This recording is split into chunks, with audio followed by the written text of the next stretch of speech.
El anillo, de Joseph von Eichendorff. Bienvenidos.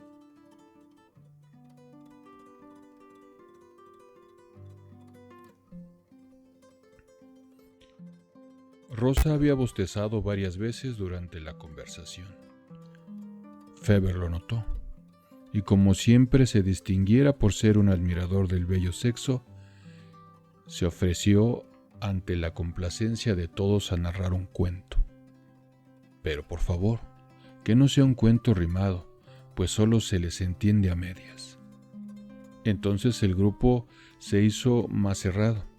Feber se encaminó en medio de él y comenzó, mientras sus pasos continuaban entre un boscoso declive, la siguiente historia. Había una vez un caballero. Esto comienza como en un cuento. Feber retomó su historia. Había una vez un caballero que vivía en lo profundo del bosque en un antiguo castillo, donde practicaba espirituales complicaciones y penitencias. Ningún extranjero visitaba al santo varón. Todos los caminos se hallaban cubiertos de tupida hierba y solo la campiña, que de tiempo en tiempo hacía sonar en el curso de sus oraciones, interrumpía el silencio dejándose escuchar en la claridad de la noche, adentrándose en la espesura del bosque. El caballero tenía una hija, la cual le inspiraba no pocos sobresaltos a causa de su manera de pensar, del todo diferente a la suya, y cuyo entero anhelo dirigíase únicamente a las cosas profanas. Por las noches, cuando se encontraba sentada ante la rueca, él le leía en sus viejos libros las historias maravillosas de los santos mártires. Ella solía pensar entre sí, pero eran realmente unos tontos, y creían saber mucho más que su anciano padre. Este creía en todos esos milagros. Muchas veces, cuando él estaba ausente, ella hojeaba los libros y pintaba grandes bigotes sobre las imágenes de los santos.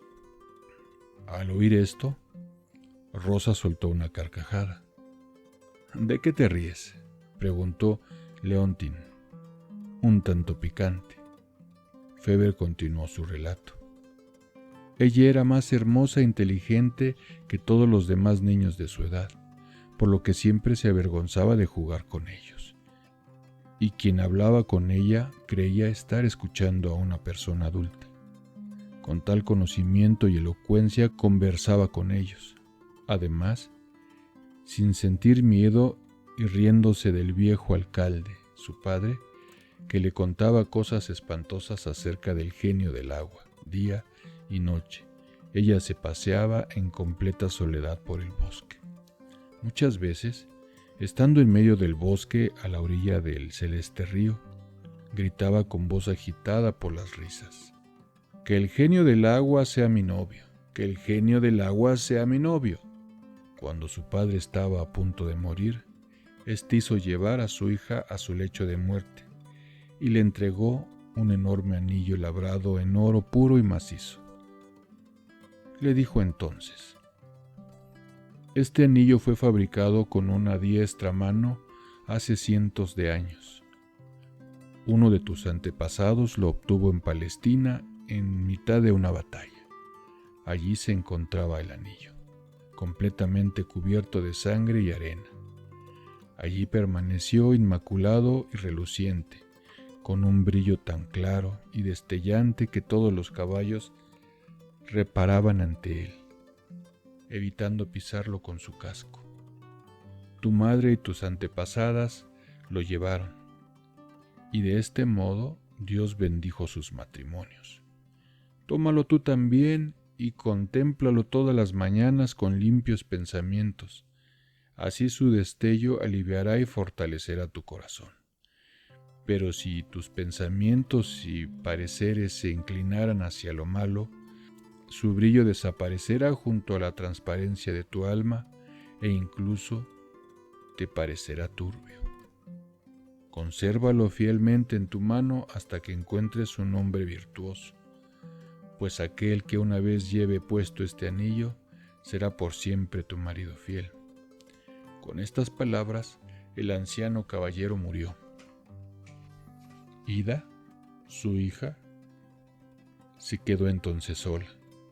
Conforme pasaba el tiempo, su miedo crecía al vivir en este viejo castillo, y como hallase enormes tesoros en los sótanos de su padre, cambió de inmediato su manera de vivir. Gracias a Dios, dijo Rosa, pues hasta entonces se había sentido bastante aburrida. Phoebe reanudó el relato una vez más.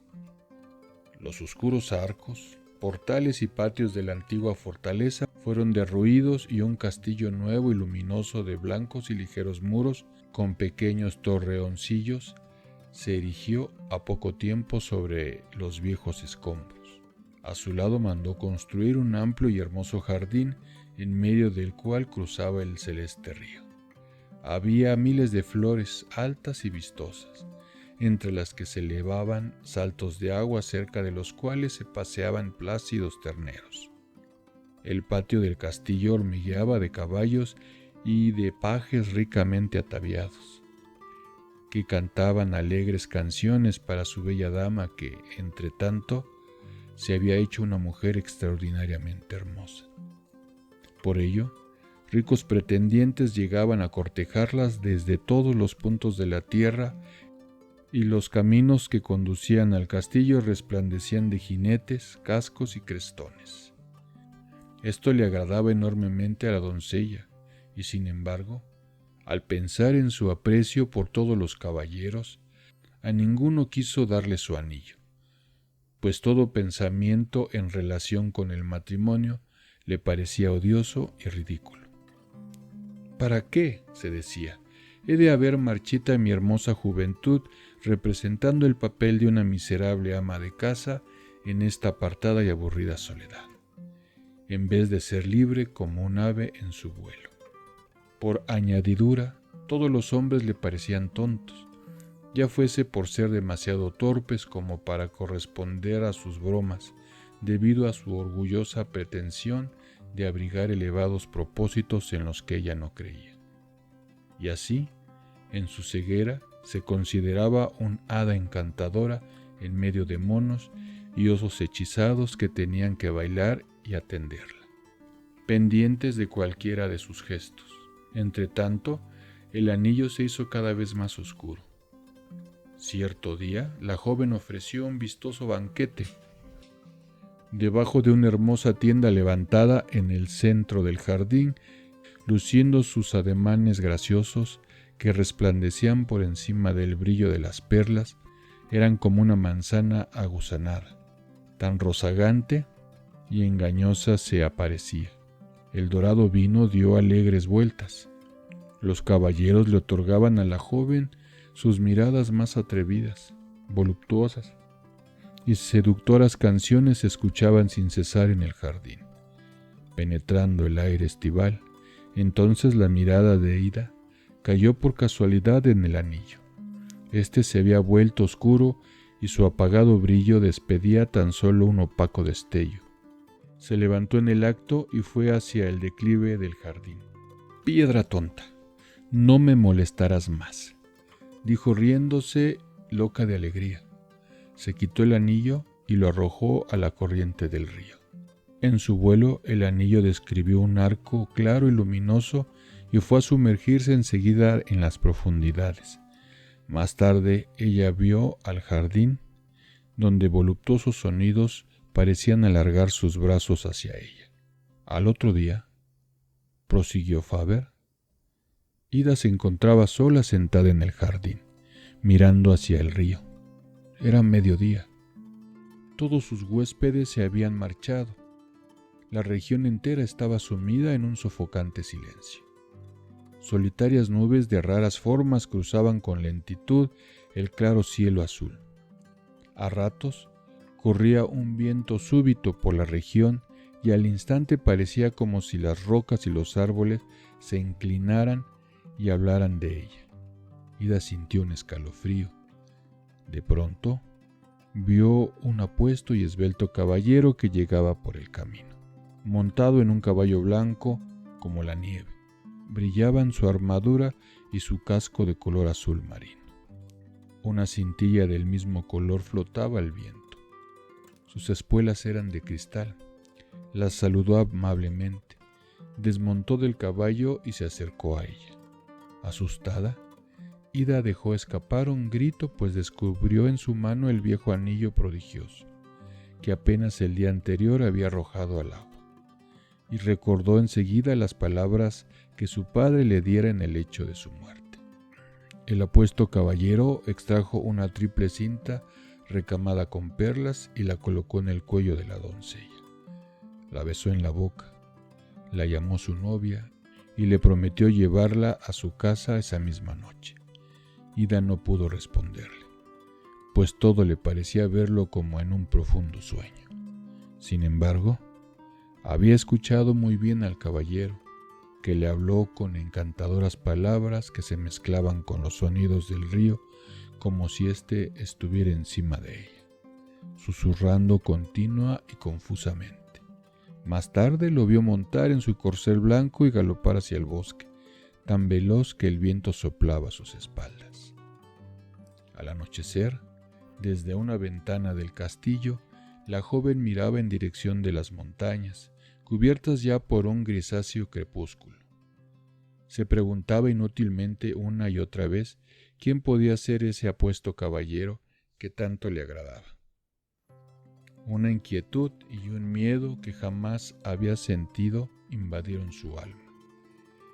Y a medida que el paisaje oscurecía, ella se sentía mayormente oprimida por semejantes sentimientos. Tomó el alud con objeto de distraerse. Le vino entonces a la mente una vieja canción que su padre cantaba a menudo, por las noches, cuando ella era niña, y que escuchaba al despertar en medio del sueño. Comenzó a cantar: aunque el sol se tenga que ocultar y a oscuras tengamos que permanecer, podemos pese a ello cantar la bondad de Dios y su poder, pues ni la noche nos ha de impedir su justo elogio cumplir. Entre tanto, unas lágrimas escaparon de sus ojos y tuvo que dejar el laúd, tanto era su dolor. Al fin, afuera había oscurecido por completo. De pronto escuchó un estrépito de extrañas voces y cascos de caballo.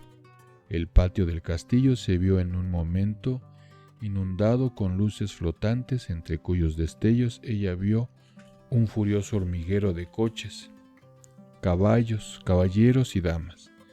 Los invitados a la boda pronto se distribuyeron en la amplitud de todo el castillo, siéndole evidente que se trataba de sus viejos conocidos, que apenas la víspera habían asistido a su banquete. El apuesto novio, de nuevo totalmente vestido de seda azul marino, se acercó a ella y alegró al instante su corazón con expresiones dulces y graciosas. Los músicos tocaban sus instrumentos con vivo entusiasmo. Unos pajes escanciaban vino y todo el mundo bailaba, y se regalaba en medio de un alegre barullo. Durante la fiesta, Ida se colocó junto a su novio frente a la ventana abierta. A sus pies, la región se hallaba distante y en completo silencio, como si toda ella fuese una tumba. Solo el río susurraba hacia lo alto desde el oscuro declive. ¿Qué pájaros negros son esos que vuelan lentamente en largas hileras?, preguntó Ida. Vuelan durante toda la noche, dijo el novio, y simbolizan tu boda. ¿Quién es toda esa gente extraña?, volvió a preguntar Ida, que está tranquilamente sentada en piedras a un lado del río. Son mis sirvientes, dijo el novio, y nos guardan. Entre tanto, lustrosas bandadas comenzaron a elevarse en el cielo y a lo lejos, desde los valles, se escuchaban los cantos de los gallos. Hace frío, dijo Ida, y cerró la ventana. En mi casa hace aún más, respondió el novio, e Ida se estremeció instintivamente. Entonces él la tomó del brazo y la condujo en medio del alegre gentío a bailar. No tardaría en amanecer. Las velas de la sala aún parpadeaban. aunque mortecinantemente. Ida bailaba mientras tanto con su novio, a quien veía cada vez más pálido a medida que el día se acercaba. Afuera, más allá de las ventanas, vio llegar a largos hombres de singulares rostros, quienes se instalaban en el interior de la sala. Asimismo, los rostros de los demás huéspedes invitados se fueron transformando poco a poco hasta semejar unos semblantes cadavéricos.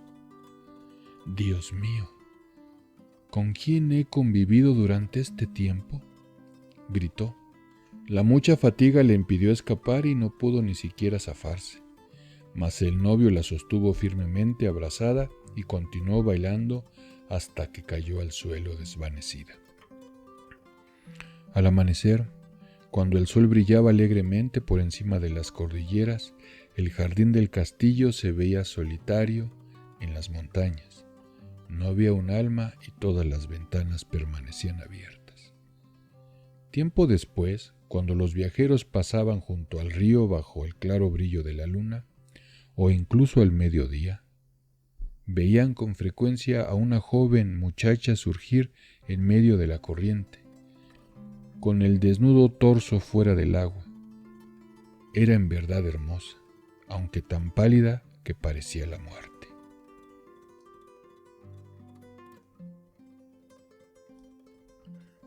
Esto fue El Anillo, de Joseph von Eichendorff, y yo soy Víctor Ortiz.